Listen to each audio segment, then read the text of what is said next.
Artificial intelligence یعنی AI کی دنیا میں ایک بہت بڑی ایک بنیادی تبدیلی آنے والی ہے۔ ایک ایسی تبدیلی جو AI کو کہہ لیں کہ ڈیجیٹل دنیا کے پنجرے سے آزاد کر کے ہماری اصل حقیقی دنیا میں لا رہی ہے۔ تو چلیں سمجھتے ہیں کہ یہ فزیکل AI کا انقلاب آخر ہے کیا؟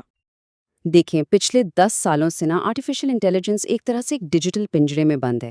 ہم سب چیٹ GPT اور ڈالے جیسے زبردست AI ماڈلز کو جانتے ہیں، استعمال بھی کرتے ہیں، لیکن سوچیں ان کی پوری دنیا کیا ہے؟ اسکرینز اور پکسلز بس۔ وہ ہمارے ہر سوال کا جواب تو دے سکتے ہیں، لیکن کیا وہ کبھی کسی چیز کو چھو سکتے ہیں، محسوس کر سکتے ہیں؟ بالکل نہیں۔ تو یہاں فرق بالکل صاف نظر آتا ہے۔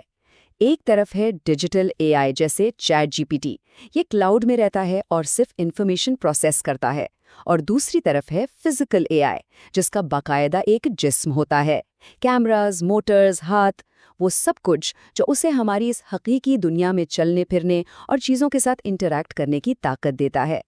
تو چلیے پہلے ذرا اس ڈیجیٹل پنجرے کو ہی ٹھیک سے سمجھتے ہیں جہاں AI اب تک کہہ لیں کہ قید رہا ہے۔ لیکن ذرا سوچیں تو صحیح، کیا ہو اگر AI اس ڈیجیٹل دنیا سے باہر قدم رکھ دے؟ کیا ہو اگر وہ ہمارے ساتھ ہماری اس 3D دنیا میں آ جائے؟ یہی وہ بڑا سوال ہے جو ٹیکنالوجی کو ایک بالکل نئے دور میں لے کر جا رہا ہے۔ اور بس یہیں سے شروعات ہوتی ہے امبوڈیڈ انٹیلیجنس یعنی مجسم ذہانت کے انقلاب کی۔ اسی کو ہم فزیکل AI بھی کہتے ہیں۔ اچھا، تو یہ فزیکل AI آخر ہے کیا چیز؟ بہت آسان لفظوں میں سمجھیں تو یہ ایک ایسا AI ہے جسے ایک جسم دے دیا گیا ہے، ایک باڈی، اور اسی جسم کے ذریعے وہ ہماری حقیقی دنیا کو دیکھ سکتا ہے، سمجھ سکتا ہے، اور ہاں، اس کے ساتھ انٹریکٹ بھی کر سکتا ہے۔ اب دیکھیں، کسی بھی سسٹم کو ایک مکمل فزیکل AI بننے کے لیے 5 بنیادی چیزوں کی ضرورت ہوتی ہے۔ سب سے پہلی چیز ایک فزیکل باڈی، ایک جسم۔ اس کے بغیر تو وہ دنیا میں ہو ہی نہیں سکتا، ٹھیک ہے؟ دوسری چیز ہے سینسری پرسیپشن، یعنی کیمرے اور سینسر سے اپنے آس پاس کی دنیا کو محسوس کرنا۔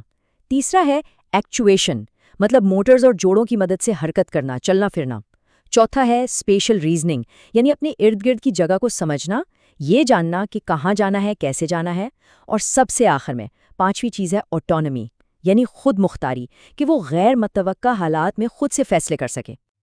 اور یہ جو انقلاب آ رہا ہے یہ اصل میں 2 بالکل الگ الگ فیلڈز کے ملنے سے ہو رہا ہے۔ ایک طرف ہے آرٹیفیشل انٹیلیجنس اور دوسری طرف ہے روبوٹکس۔ دیکھیں، کئی سالوں تک صورتحال یہ تھی کہ روبوٹس کے پاس جسم تو تھے لیکن دماغ نہیں تھے، مطلب ان میں وہ والی ذہانت نہیں تھی جو ہم آج دیکھتے ہیں۔ وہ بس وہی کام کرتے تھے جو ان میں پروگرام کر دیا جاتا تھا۔ اور دوسری طرف AI کے پاس دماغ تو تھا، مطلب حساب کتاب کرنے کی زبردست طاقت تھی، لیکن اس کا کوئی جسم نہیں تھا جس سے وہ ہماری دنیا میں کچھ کر پاتا۔ لیکن اب تاریخ میں پہلی بار یہ دونوں دنیایں ایک ہو رہی ہیں۔ یوں سمجھیں کہ دماغ کو جسم مل رہا ہے اور جسم کو دماغ۔ تو سوال یہ اٹھتا ہے کہ یہ سب کچھ ابھی کیوں ہو رہا ہے؟ اچانک ایسا کیا ہو گیا؟ وجہ یہ ہے کہ کچھ بہت خاص ٹیکنالوجیکل کامیابیاں ہوئی ہیں۔ اصل میں ایک نہیں، 2 نہیں، بلکہ 3 بڑے انقلابات ایک ساتھ آئے ہیں جنہوں نے اس تبدیلی کو ممکن بنا دیا ہے۔ پہلا انقلاب ہے فاؤنڈیشن ماڈلز کا۔ ہاں، یہ وہی ٹیکنالوجی ہے جو چیٹ GPT کے پیچھے ہے، لیکن اب یہ ماڈل صرف زبان نہیں سمجھتے، اب یہ انسانی ہدایات کو روبوٹس کے لیے مشکل سے مشکل کاموں کے پلانز میں بدل سکتے ہیں۔ دوسرا بڑا انقلاب ہے GPU ایکسیلریٹڈ سیمولیشن۔ اس کا مطلب یہ ہے کہ اب ہمیں ایک حقیقی روبوٹ بنانے سے پہلے ہزاروں روبوٹس کو ورچوئل دنیا میں ٹرین کرنے کا موقع مل گیا ہے۔ اس سے کتنا وقت اور پیسہ بچتا ہے، اس کا اندازہ لگانا مشکل ہے۔ اور تیسرا انقلاب وہ ہے سستے ہارڈ ویئر کا۔ یونیٹری G1 جیسے ایڈوانسڈ روبوٹس اب اتنے سستے ہو گئے کہ زیادہ سے زیادہ ڈیولپرز ان تک پہنچ سکتے ہیں، اور جب زیادہ لوگ کام کریں گے تو ظاہر ہے اس فیلڈ میں جدت بھی تیزی سے آئے گی۔ اور یہ سب کوئی تھیوری نہیں ہے، ان تینوں انقلابات کا نتیجہ ہم آج اپنی آنکھوں سے دیکھ سکتے ہیں۔ فزیکل AI آج ایک حقیقت ہے۔ ایمیزون کے ویئر ہاؤسز میں سامان اٹھانے والے روبوٹس، ٹیسلا کی فیکٹریوں میں گاڑیاں بنانے والے روبوٹس، اور یہاں تک کہ ہیلتھ کیئر میں ڈاکٹروں کی مدد کرنے والے روبوٹس، یہ سب فزیکل AI ہی تو ہیں۔ لیکن ایسا نہیں ہے کہ سب کچھ آسان ہے، اس راستے میں ایک بہت بڑا چیلنج بھی ہے۔ اس چیلنج کو کہتے ہیں سم ٹو ریئل گیپ۔ اب یہ کیا ہے؟ دیکھیں، جب ہم کسی اے آئی ماڈل کو ایک بالکل پرفیکٹ کنٹرولڈ ورچوئل ماحول میں ٹرین کرتے ہیں اور پھر اسے ہماری اس اصلی گڑبڑ اور غیر متوقع دنیا میں لاتے ہیں تو بہت بڑا مسئلہ ہوتا ہے۔ جو چیز سیمولیشن میں بالکل ٹھیک کام کر رہی تھی وہ اکثر حقیقی دنیا میں آ کے فیل ہو جاتی ہے۔ تو اس مسئلے کا حل کیا ہے؟ ایک بڑا حل ہے ڈومین رینڈمائزیشن جیسی ٹیکنیکس میں۔ اس میں ہوتا یہ ہے کہ ورچوئل ٹریننگ کے دوران جان بوجھ کر چیزوں کو بدلا جاتا ہے۔ کبھی روشنی کم زیادہ کر دی، کبھی چیزوں کا وزن بدل دیا، کبھی ان کی ساخت بدل دی۔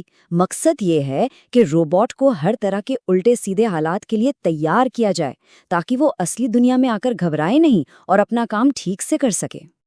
تو بات بالکل صاف ہے، آنے والا کل ورچوئل نہیں بلکہ ایمبوڈیڈ ہے، مجسم ہے۔ اے آئی اپنے ڈیجیٹل پنجرے سے باہر آ رہا ہے ہماری دنیا کا حصہ بننے کے لیے۔ اب سوال یہ نہیں ہے کہ ایسا ہوگا یا نہیں، کیونکہ یہ تو ہو کر رہے گا۔